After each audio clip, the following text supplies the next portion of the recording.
Voltou a se discutir muito o ensino profissional, o ensino profissionalizante, ensino vocacional, enfim, como queira chamar, que, enfim, que é uma coisa que também não é nova, mas que de tempos em tempos alguém fala, a saída para o ensino médio é o ensino profissional.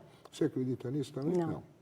Esse é outro tema, outra questão que que é muito específico do ensino médio. Como você diz, de tempos em tempos, eu diria nunca sai. Ou seja, a grande pergunta que tem no ensino médio, desde os 50 para cá, desde a década de 50 para cá, é se ele tem que dar uma formação geral ou se ele tem que dar uma formação especializada para diferentes áreas do trabalho. Essa é uma questão que cada vez está mais difícil. Por quê? Eu gosto de fazer a seguinte pergunta. Que área não precisa de língua? Que área não precisa de história? E aí podemos continuar com as diferentes disciplinas. O tipo de formação que nós precisamos hoje, seja para o trabalho, seja para estar no mundo, seja para entender o mundo, para ler o jornal, para conversar com o outro, é uma formação muito mais complexa, muito mais abrangente e muito mais diversificada. Hoje me aconteceu uma coisa. Uma pessoa, que não vou dizer a instituição nem a pessoa, muito menos, numa instituição, leu Universidade de Roma, me ligou e perguntou, eu preciso saber o país. Não sabia que Roma fica em Itália. Esta mesma pessoa, há 10 anos atrás, não chegava às suas mãos o nome de uma universidade estrangeira. Entende o que eu quero dizer? Sim, entendo. Os jovens sabem muito mais inglês do que sabíamos nós. E não porque estudem na escola. É porque senão não conseguem entrar no computador, senão sabem o inglês, por exemplo. Então, o conhecimento e as diferentes disciplinas e campos de conhecimento hoje estão muito mais interligados e muito mais difícil de você dizer a área biológica, a área humana, a área. E um bom exemplo que eu sempre gosto de citar é o ensino técnico do Brasil, porque pareciera ser que nós no Brasil não temos nenhuma boa experiência do ensino, e é mentira. O ensino técnico do Brasil forma os melhores alunos das universidades tecnológicas, e as universidades públicas tecnológicas são as mais exigentes. E esses alunos saíram do ensino técnico público do Brasil. Por quê? Porque o ensino técnico no Brasil, não o ensino profissionalizante, o ensino técnico, ele tem uma formação não especializada. Tudo pelo contrário. Ele ensina exatamente as bases para depois poder se desenvolver com êxito em qualquer uma das áreas. O ensino técnico tem um problema, aspas, não é um problema, uma característica. Esse ensino técnico é caro. Ele custa caro por aluno, né, vamos dizer custa assim. caro por aluno. E sim, não podemos falar em boa educação sem um bom financiamento. Não existe. Mas veja bem, hoje a gente tem um custo por aluno nacional de escolas públicas muito, mas muito, 7 vezes, 6 vezes menor a gente paga por aluno, né, menos, 6 vezes menos do que pagam os países da Europa. Quer dizer, essa é uma questão fundamental também, não só de ensino técnico, de ensino normal, não é isso? Não, por isso, ou seja, o ensino técnico nos mostra de que para fazer uma boa educação precisamos de um bom financiamento. Sim. Ou de um bom orçamento. Não só isso, precisamos de outras coisas também, tudo bem. E então esse é um elemento importante. O fato do Fundeb, do Fundo Nacional para o Desenvolvimento do Ensino Básico, ter incluído o ensino médio e a pré-escola é uma conquista importante. Sim. Porque quando falamos de financiamento, falamos de prioridade. Quando falamos de financiamento, falamos o que lhe interessa ao governo, o que nos interessa a todos como país. Então, o fato de agora ter um financiamento específico para ensino médio e específico para pré-escolar está dizendo de que estamos querendo investir no ensino médio. Ainda é pouco, mas pelo menos está começando a se olhar. Nem existia financiamento para ensino médio. Bom, além da questão a gente falou aqui do financiamento e desse outro olhar para o ensino médio, o que você diria?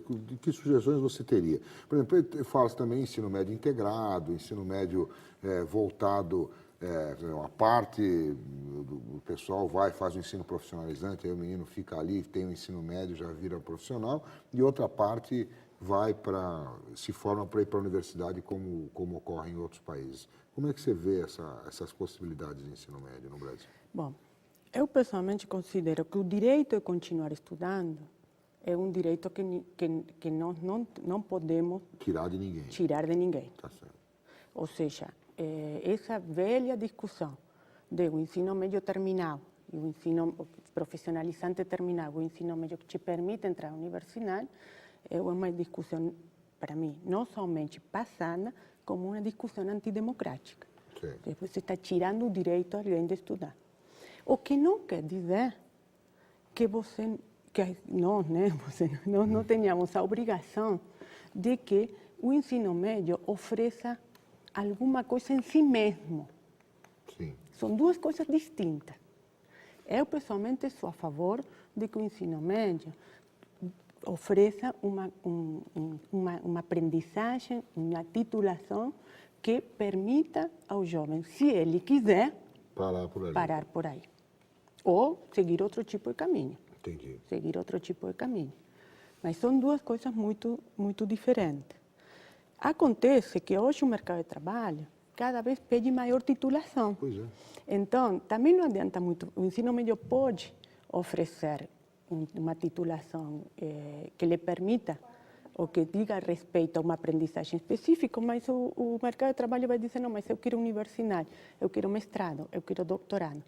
Só que isso não tem muito a ver com o conhecimento, isso tem mais a ver com a oferta e a demanda. Então, esse é um movimento que não tem a ver com a escola, tem a ver com o mercado. O mercado, tá certo. A gente não pode acompanhar esse movimento porque não faz parte dele. Porque não faz parte, e estaria errado, inclusive.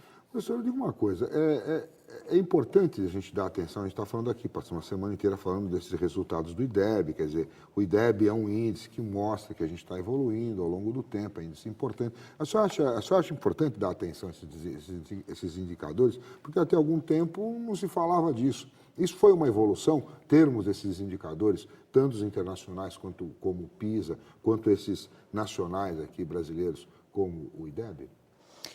Os indicadores, independentemente de ser o IDEB ou não, ele tem um risco muito grande, que é que a escola passe a se orientar em função do que o IDEB ou que qualquer outro sistema de avaliação esteja solicitando. É um mecanismo quase um mecanismo humano. Se você vai ser avaliado em matemática e português, a escola vai enfatizar muito mais a matemática e o português do que o resto do currículo. Por um lado. Por outro lado, a leitura dos dados também pode trazer interpretações, o uso dos dados pode trazer interpretações erradas. Por exemplo, sempre se diz, e os indicadores mostram, de que existem diferenças regionais importantes no Brasil. Isso é relativo, porque o IDEB também mostra que estados do Nordeste, alguns estados, estão quase igual que alguns estados do Centro do Sul. Só que essas questões mais sensíveis, elas não aparecem, aparecem nos grandes números. É preciso ler esses dados. Preciso ler e ler com cuidado. Só que a leitura dos dados sempre tem uma intencionalidade. E não existe uma leitura neutra dos dados. Dependendo do que você esteja querendo transmitir, você vai fazer uma leitura dos dados ou vai fazer outra. O copo está meio cheio ou meio vazio. Exatamente. É sempre assim, né? Então, isso é um risco muito grande. Também com relação às escolas particulares. As escolas particulares têm melhor IDEB que as escolas públicas. Mas por que têm melhor IDEB? Porque são melhores ou porque têm uma população mais fácil de ser ensinável? Perfeito. Isso não está no IDEB. Então, são leituras que têm que ser feitas, né? E com muito cuidado. Então, os indicadores são importantes, mas uma parte. Por isso que eu digo, quando nós estamos falando de escola, estamos falando de muito mais do que isso. Estamos falando da formação completa do jovem, não somente em português e matemática. Estamos falando de um jovem que sai... O jovem pode saber português e matemática sem nunca ter lido jornal. Pode ou não pode? Pode. Imagina um jovem de 15 anos sair do ensino médio sem ter o menor interesse por ler o jornal. E tem alguma saída imediata, que vamos falar aqui de ensino médio, só para a gente encerrar, que nosso tempo está chegando ao final. Sim. Tem alguma saída assim que você vê imediata para o ensino médio? Sei lá, mudar o quê? Municipalizar, trazer ele mais perto do município? Não, eu acho que a pior coisa que poderia acontecer seria municipalizar, e aí eu vou ser bem clara. O exemplo foi o ensino fundamental. A municipalização do ensino fundamental não deu certo. Você acha? Os indicadores das escolas municipais são melhores que os das estaduais, em grande ensino parte fundamental quase não tem ensino, quase não tem ensino estadual. Primeira coisa. Segundo, o que tem mostrado a municipalização do ensino fundamental, digamos, os dados, etc., é que o ensino acabou se fragmentando muito mais do que antes. Isso quer dizer, você tem 5.400 municípios, você tem quase 5.400 qualidades de escola. E é muito mais difícil para o governo federal poder pensar uma política educacional para o país estando tão fragmentada. Mas a gente é uma federação, não daria para ter um currículo unificado? Poderia ser proposto isso, não? Não, primeiro que municipalização não tem nada a ver com federalização. Sim. Ou seja, nós podemos ser uma federação, existem muitos países que são uma federação e não tem o ensino municipalizado. E temos o oposto, Chile não é uma federação e o ensino está municipalizado. Então, uma coisa não tem nada a ver com a outra. A federação está falando de autonomia relativa dos estados, porque senão estamos perdendo a ideia de uma nação, de uma educação. Quando o IDEB está falando do país, não está falando do município. Então, aí que entramos na contradição. Qual é a responsabilidade do governo federal? Do conjunto do país. E se ele tem que assumir essa responsabilidade, ele tem que ter um espaço de ação, que não pode ser somente avaliação. Ele tem também que oferecer, ter um espaço de ação de oferecer do que fazer. E aí nós temos, e aí eu vou na outra parte da tua pergunta, uma questão muito difícil no Brasil, que é o que o governo federal, o que nós queremos, o que os estados querem que o governo federal ponha a mão, digamos, de alguma maneira.